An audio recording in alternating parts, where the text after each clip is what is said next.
Hey guys, on the BPG13 and welcome to my Bahrain Grand Prix preview video. As you can see, we've got some R-Factor F1 2005 gameplay in the background, riding on board with Fernando Alonso in his Renault R25. But nonetheless, ignoring that fact, just, brief introduction for that. Well, let's just say we've just had China, haven't we? We've had, obviously, Lewis Hamilton won. Didn't actually dominate this time. We actually had, I believe it was, we had a safety car at the end of the race, which made things a bit interesting because, well, to be fair, I wasn't expecting Verstappen's Toro Rosso Renault engine to blow out like it did, which was a bit unfortunate really, but nonetheless. But I think for Bahrain this year, there's no doubt about it. I think we're going to have, China was a bit boring if I'm honest. I think everybody felt the same. Not because of the fact that of Hamilton winning, I think it was just because of the fact that it takes a lot longer than it does with, say, Malaysia or Australia or any other, or Singapore even. But nonetheless, anyway, getting into the main bit of it. Like I said, Bahrain last year was it wasn't predicted that we was going to see such a feisty battle between the two Mercs, between Hamilton and Rosberg, with Hamilton coming on top in the end.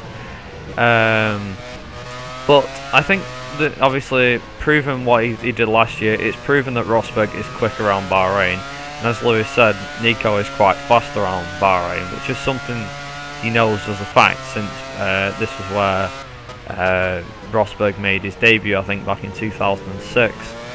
But nonetheless, it was quite interesting, to be honest, last year. So we had them battles between the two Mercs, we also had the two Red Bulls taking on each other, with Ricciardo coming out on top. We also had a surprise podium for Force India with the help of Sergio Perez.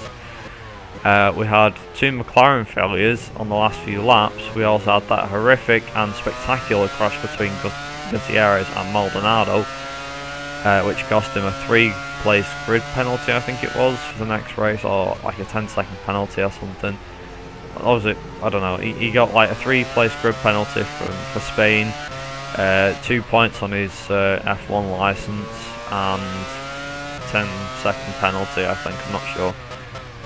But nonetheless, it's going to be quite interesting this year. Obviously, the power of the Ferraris is obviously going to show here.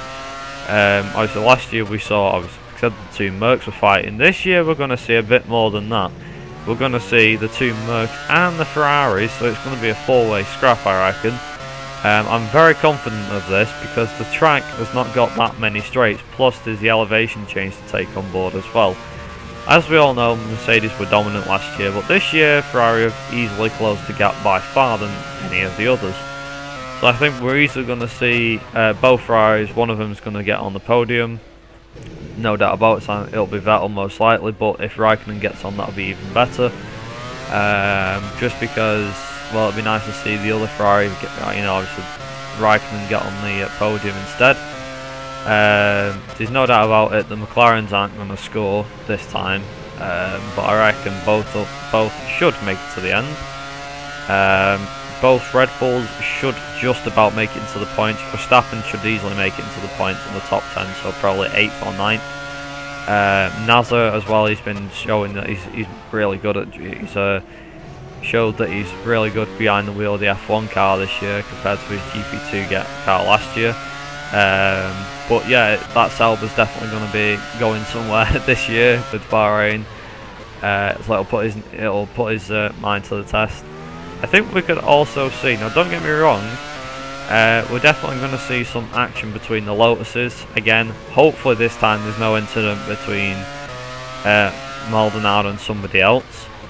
And yeah, so I think that's about it really now to cover who's going to come where. But I think my predictions, I'm going to say for pole position, judging from last year, I'm going to say Rosberg for pole because of how strong he is on 1 lap pace. Definitely he's going to get pole most likely.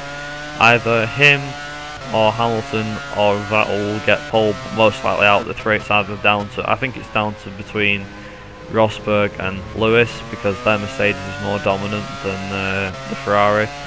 As for the winner of the race, again, it's going to be a 4-way scrap, so it's either going to be between Rosberg, Hamilton, Vettel and Raikkonen, with 5th place preferably going to somebody like I'm going to be ballsy on this one. I'm going to say 5th is probably going to be Bottas.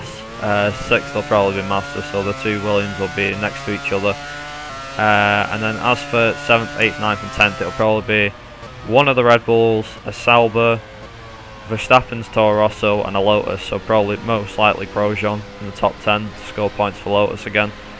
But yeah, apart from that, that's it. That's pretty much my top 10 and my qualifying predictions. So if you guys like this, make sure that like button and also subscribe if you enjoyed it.